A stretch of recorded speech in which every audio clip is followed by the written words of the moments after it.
అందరికీ నమస్కరిస్తూ ఒకసారి అందరూ గట్టిగా పత్రిగారి మనందరి గురువు పత్రిగారి గట్టిగా చప్పట్లు కొడదాం.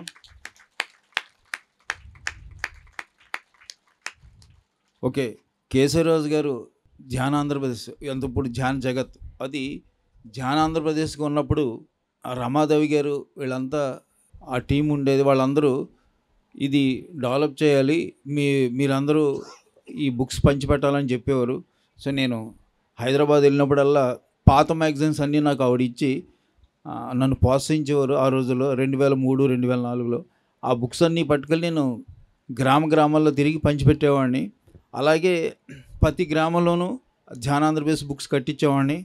ఆ రోజుల్లో మా విలేజ్లో వచ్చి అండలూరు ఆ పల్లెటూరులోనే నేను ఒక 50 పుస్తకాలు కట్టించేవాడిని. ఎలా కట్టించానంటే వాళ్ళు పాలు అమ్ముకుని మజ్జిగ అమ్ముకుని నెలకు 50 రూపాయలు ఇచ్చేవారు. ఆ రోజుల్లో 180 రూపాయలు ఆ బుక్కు. సో అది 3 నెలలు 4 నెలలు వాళ్ళ దగ్గరికి వెళ్ళి అలా కలెక్ట్ చేసుకుని పంపించేవాడిని. ఆవిడ నేను ఎవరి పేరు రాసి ఎవరి అడ్రస్ ఇస్తే ఆ అడ్రస్కి రమాదేవి గారు పంపించేసేవారు. అట్లా నేను మా గ్రామంలో నేను ఆ రోజుల్లోనే 2003, 2004లోనే 50 పుస్తకాలు కట్టేవాడిని. అది అలా చేస్తే ఇప్పుడు కేశవరాజు గారు టార్గెట్ అయిపోద్ది. అది ప్రతి ఒక్కళ్ళు ప్రతి పిరమిడ్ మాస్టర్ చేయాల్సిన పని. అలాగే పిఎంసి 2003లో యజ్ఞం అయిన తర్వాత 2004లో ట్రెక్కింగ్ వచ్చారు పత్రి గారు. మారేడుమిల్లి గారు భద్రాచలం నుంచి రాజమండ్రి వరకు మేము ట్రెక్కింగ్ వచ్చాం, పాపికొండలు అన్నీ. అప్పుడు కంచి రఘురాము, సంగీత్ బాబు వీళ్ళు అందరూ వచ్చి అప్పుడు వాళ్ళు పిఎంసిలో అప్పటికి పిఎంసి లేదు, ఇది మనది ఇప్పటికైనా పిరమిడ్ టీవీ రావాలని అనుకుంటూ అప్పుడు ఏం చేశారంటే దూరదర్శన్ DD1లో దాన్ని రికార్డ్ చేసేవారు.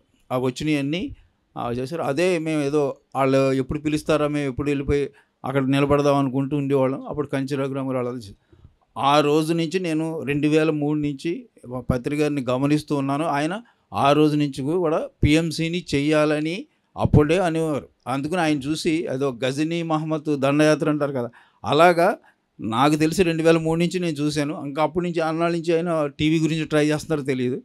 అప్పుడు కొంతమందిని పిలిచి హైదరాబాద్లో తాజ్ హోటల్లో మీటింగ్ పెట్టి పిరమిడ్ ఛానల్ పెట్టాలని, టీవీ ఛానల్ పెట్టాలని ఆయన ఎన్నోసారి ప్రయత్నాలు చేశారు. అలాగే మా జిల్లాలో కూడా అప్పుడు ఆదిత్య కృష్ణరాజుని అలాగే ఆక్విడ్ సాంబశివరావుని వీళ్ళందరినీ పిలిచి ఆ ఛానల్ పెట్టాలని ట్రై చేశారు 2004లో. అవన్నీ నాకు ఆ మీటింగ్స్ అని నేను చూశాను. ఆ ప్రయత్నం అది 2016కి అయ్యింది.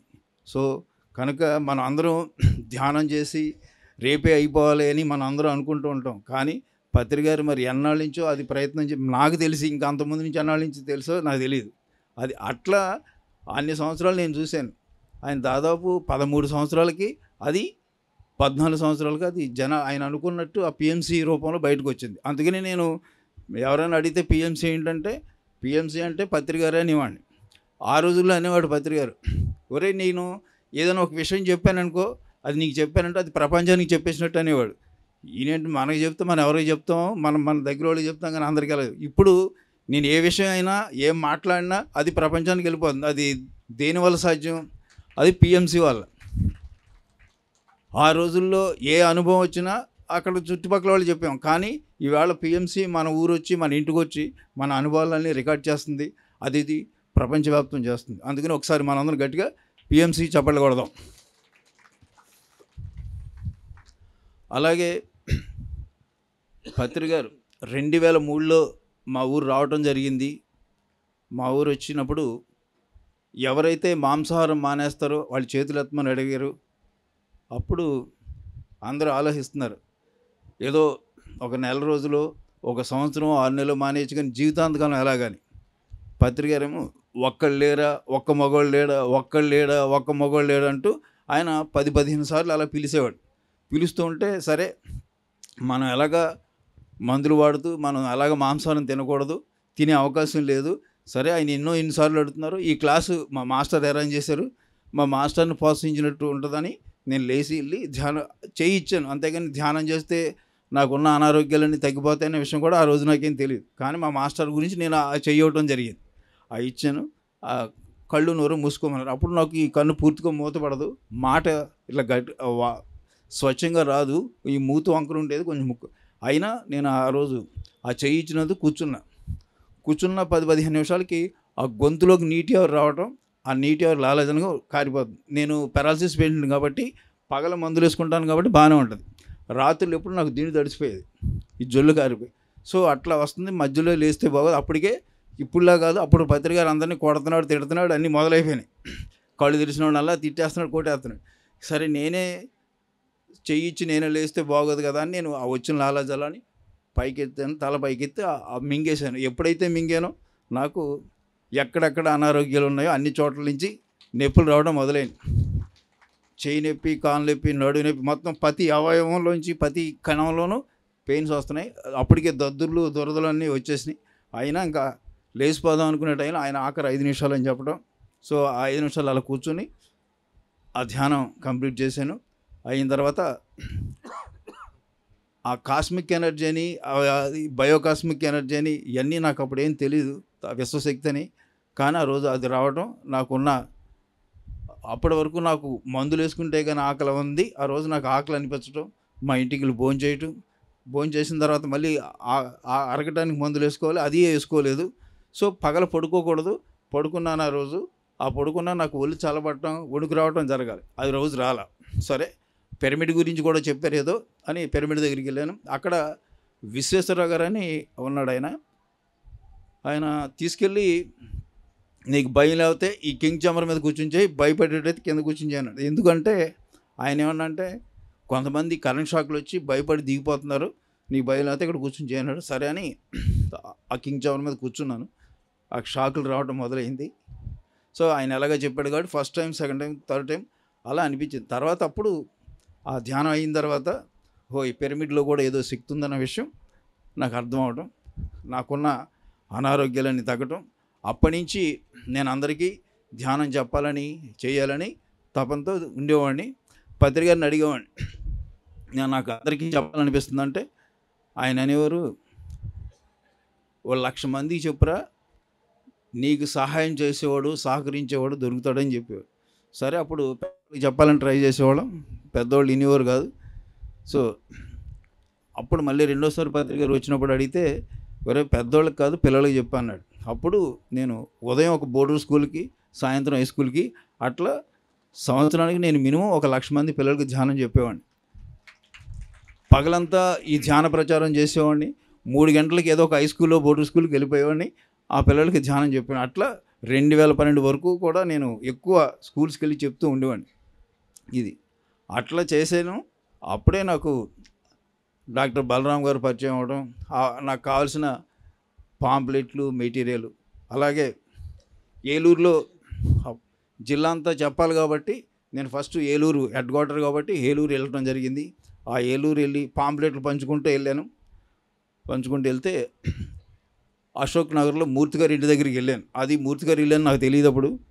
అక్కడ రాంబాబు గారు అని మాకు కొంచెం తెలిసిన ఆయన ఉన్నాడు, మా చుట్టాలు, ఆయన తీసుకెళ్ళి మూర్తి గారిని పరిచయం చేశారు. అప్పటికే మూర్తి గారు అంటే పిరమిడ్ హౌస్ మూర్తి గారు. అప్పుడే ఆ మూర్తి గారు ఋషికేశ్, హరిద్వారు, నెక్స్ట్ ఇంకా ఏవో ధ్యానాలు చేస్తూ ఉన్నారు. సో నన్ను పిలిచారు, నేను చెప్తే సరే రమ్మన్నారు, నన్ను కూర్చోబెట్టాను, వాళ్ళు కూడా ధ్యానం చేయించాను.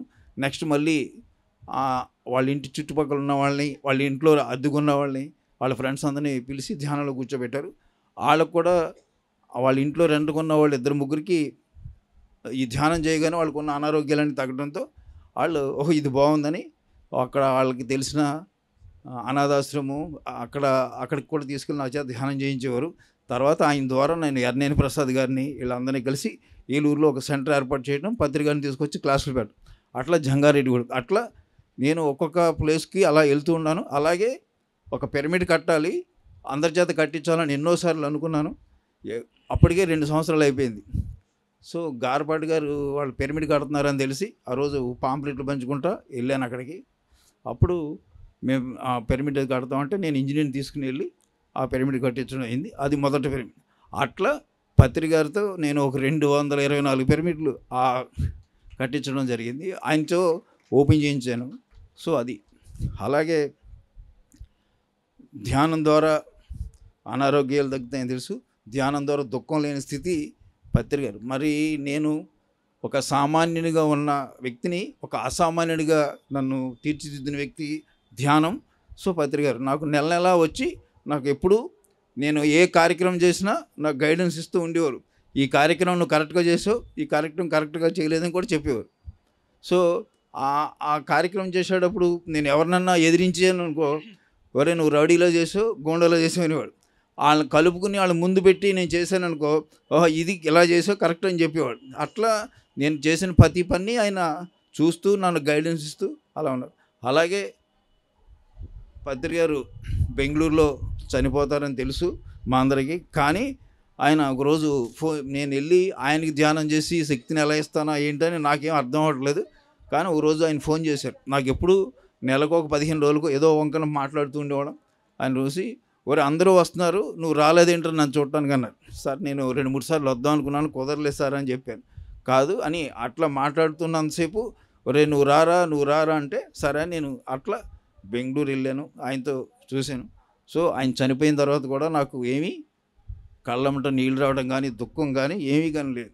సో అది ధ్యానం ద్వారా ఆ దుఃఖం లేని స్థితి నాకు వచ్చిందనే విషయం పత్రిక ద్వారా తెలిసింది. చిన్న చిన్న విషయాలు ఎప్పుడు మనకు జరుగుతూ ఉంటాయి, కానీ అది ఆ రోజు అనుకున్న ఓహో నెక్స్ట్ ఇక్కడి నుంచి మనం ఏం చేయాలనేది చేస్తున్నాం. ఇప్పుడు అలాగే కేశవరాజు గారు చెప్పారు 2020లోన, మరి మీరు సాధన చేస్తూ ఉంటే మీరు అందరూ పిరమిడ్ మాస్టర్లకి అకౌంట్లో డబ్బులు పడతాయని ఎప్పుడు చెప్పారు? ఫస్ట్ గోధుమలోనే చెప్పారు. అది జరుగుతూ ఉంది. సో అది కేశవరాజు గారితో పత్రి గారు మేమందరం కలిసి ఒక 5-6 ట్రెక్కింగ్లు హిమాలయస్లో తిరిగాం. అలాగే ఎన్నో యజ్ఞాలు జరిగినాయి. ఆ యజ్ఞాల్లో ఇక్కడ స్టేజ్ మీద లక్ష్మణరావు గారు ఆయన అమరావతిలో యజ్ఞంలో నేను పాల్గొని అప్పుడు అక్కడ ఆ ఊర్లో ఒక 45 ఇళ్ళు తీశాను నేను. వెస్ట్ గోదావరిలో ఎవరు వచ్చినా ఆ ఉండే విధంగా వాళ్ళందరికీ 45 ఇళ్ళు తీసి వాళ్ళందరినీ తీసుకుని వెళ్ళి ఆ ఇళ్లలో కూర్చోబెట్టాను. సో ఒకళ్ళు నచ్చిందని ఒకళ్ళు నచ్చలేదని అట్లా అయిపోయింది. అయినా అయిపోయింది, ఆ ప్రోగ్రాం అయిపోయింది. ఈయనకి లెక్కలు అప్పు చెప్పేశాను. ఆఖరిని చెప్పాను ఆయనకి అన్నీ ఇచ్చేసి పుస్తకాలన్నీ అప్పు చెప్పి, సార్ నాకు ఈ ఇల్లు తీశాను, కొన్ని ఇళ్ళు వల్ల కొంతమంది ఇచ్చారు కొంతమంది ఇవ్వలేదు సార్, మరి నాకు 90,000 లాస్ వచ్చింది సార్, మన ఇది విషయం అన్నాను. అయితే నేను హాఫ్ అమౌంట్ నేను ఇస్తున్నానని ఆయన లక్ష్మణరావు గారు చేస్తాడు. అది ఇంకా తర్వాత మిగతా డబ్బులు ఎలా వచ్చినాయో కూడా నాకు తెలియదు. ప్రతి యజ్ఞంలోనూ నేను ఏం చేసినా నాకు ఫస్ట్ ముందు లాసే వస్తుంది. అది ఎలా కంప్లీట్ అవుతుంది అనేది నాకు తెలియదు. అది సో కర్తాలు కానీ ఎన్ని యజ్ఞాల్లోనూ నేను అందరూ ఎవరు వస్తానన్నా వాళ్ళకి అకామిడేషన్ అన్నీ చూసేవాడిని. కానీ కొంతమంది ఆ ఇంట్లో ఉండేవారు, కొంతమంది ఇచ్చేవారు, కొంతమంది ఇవ్వబోయారు. అయినా నేను ఉండేవాడు కదా. అలాగే షిరిడి 2006 యజ్ఞంలో వెళ్ళాం. వచ్చిన వాళ్ళందరూ తిరుమల అక్కడ 1000 మందికి అకామిడేషన్ ఎలా ఇచ్చాను ఇప్పటికీ నాకు అర్థం అవ్వదు. సో అక్కడికి వెళ్ళాను. తిరువణమలై 30 రూములు తీసుకున్నాను ఫస్ట్. కానీ అతను రోజు ఇబ్బంది ఫోన్ చేస్తున్నాడు, మీరు వేరే వాళ్ళు అడుగుతున్నారు రేటు పెంచుతామని. అప్పుడు మళ్ళీ నెక్స్ట్ టైం వెళ్ళాను. రెండోసారి వెళ్ళినప్పుడు కొంతమంది అక్కడ వెళ్ళినప్పుడు ఒకసారి నువ్వు అరుణాచలంలో 2 రోజులు ఉండని చెప్పారు. సరే అని నేను అరుణాచలం వెళ్ళడం జరిగింది. వెళ్ళిన తర్వాత అక్కడ కేశవరాజు గారిని మాట్లాడి, సరే ఆ రూములు కొంచెం గందరగోళం చేస్తున్నాడు కదని కేశవరాజు గారిని పట్టుకుని ఆ 7 కళ్యాణ మండపాలు వాళ్ళు తీశారు. అందులో ఒక కళ్యాణ మండపం నేను తీసుకుని ఆ 30 రూములకి ఒక 200 ఎక్స్ట్రా ఇచ్చి అక్కడికి వచ్చాను. వచ్చి సరే వీళ్ళందరూ రమణ మహర్షి ఆశ్రమం ఉంది, అక్కడ పాక ఉంది, అక్కడికి వెళ్ళి ధ్యానం చేయమని చెప్పారు. సరే వీళ్ళందరూ ఎందుకు చెప్తున్నారు చూద్దామని నేను ఆ రమణ మహర్షి ఆశ్రమంలో వెళ్ళి ధ్యానంలో కూర్చున్న ఒక అరగంటకి తర్వాత ఒక వేరే దేశస్తుడు వచ్చి నా భుజాన్ని ఇలా తగిలాడు. నేను ఇప్పుడు ఎలా కేసరి తగులుతూ నేను లేచేంతవరకు కొడతానే ఉన్నాడు. కొడుతుంటే సరే అని ఎందుకో లేపాడు కదా అని చూస్తే అప్పుడు అతను you are a costly man, you are a rich man అని అంటున్నాడు. వీడేదో వేరే దేశస్తుడు, వేరే మన లోకల్ వాళ్ళు ఎవరన్నా అయితే ఏదో ట్రైన్కో బస్సుకో అడుగుతాడు, వీడు ఏ ఫ్లైట్కి అడిగేటట్టున్నాడు. నన్ను ఏదో రిచ్ మ్యాన్ కాస్ట్లీ మ్యాన్ ఇవన్నీ అంటున్నాడు. నా జేబులో 1000 కూడా లేదు, వీడు ఏంటో అడుగుతున్నాడు అని అనుకుంటూ మళ్ళీ కళ్ళు మూసుకుని నేను మళ్ళీ ధ్యానంలో కూర్చున్నా. మళ్ళీ ఒక 10 నిమిషాల తర్వాత మళ్ళీ ఎలాగ కొట్టి you are a beautiful aura, you are a rich aura, you are a costly aura అని అప్పుడు అతను అన్నాడు. అప్పుడు అర్థమైంది పత్రి గారు మనం ధ్యానం చేస్తున్నావా, ధ్యాన ప్రచారం చేస్తున్నావా, ఏం చేస్తున్నావా అనేది మన ఆరాను చూస్తారు. కనుక మన ఆరాను చూస్తాడనే విషయం మన అందరికీ తెలుసు, కానీ అది బయట వాళ్ళు కూడా ఆ విషయం చెప్తారనే విషయం నాకు తెలియదు. సో అక్కడి నుంచి అర్థమైంది, మనకి ఆధ్యాత్మిక సంపద, ప్రాపంచిక సంపద అనేది 2 సంపదలు ఉంటాయి. సో మనకు కూడా వచ్చేది ఆధ్యాత్మిక సంపద. ఈ సంపద కోసం మనం రోజు నిరంతరం సాధన చేయాలి, ధ్యానం చెప్పాలి. సో అది అలాగా చేశాను కాబట్టి ఇప్పటికీ 20 సంవత్సరాల పాటు అలా చేసినందుకు 22 సంవత్సరాల నుంచి నాకు స్టేట్ సేవాదలుగా నన్ను ఉండమని అడగటం విజయవాడ రాఘారావు గారు, అలాగే పరమేశ్వర రెడ్డి గారు అడుగుతూ, నేను జిల్లా అయితే ఈజీ కదా, మళ్ళీ ఇవన్నీ ఎలా చేస్తాం అనుకున్నాను. అలాగే నేను ఈ స్టేట్ సేవాదలుగా ఉండి మన ధ్యానమహాచక్రం చేయడం జరిగింది. ఆ ధ్యానమహాచక్రంలో ఎవరైతే సేవాదళ్ళు అంటే కొంచెం సరిగ్గా చేయలేదు అనేవారు, ఆయనే స్టేజ్ మీద ఈసారి సేవాదళ్ళు బాగా జరిగిందని చెప్పాడు. సో నేను సంతోషపడ్డాను. కానీ వాస్తవం ఏంటంటే నేనేదో కొత్తగా ఏమీ చేయలేదు, కానీ అది జరిగేదాన్ని చూస్తూ వాళ్ళు ఎవరన్నా ఏదైనా సేవ చేసే వాళ్ళందరికీ సహకరించని తప్పితే నేను కొత్తగా పెద్దగా ఏం చేసింది ఏం లేదు. సో అది అందుకని నేను కలిసి చేయటం, మనం అందరం ఈ వర్క్ అంతా సంఘటితంగా చేసే పని, కానీ ఒక్కళ్ళగా చేసేది ఏమీ లేదు అది. సో అందుకనే ఆ మిత్రత్వం, ఈ సంఘటితంగా చేయటం అనేది నాకు అలవాటైంది కాబట్టి నేను ఏ పనైనా ఈజీగా చేయగలుగుతున్నాను. అది విషయం. Okay, thank you.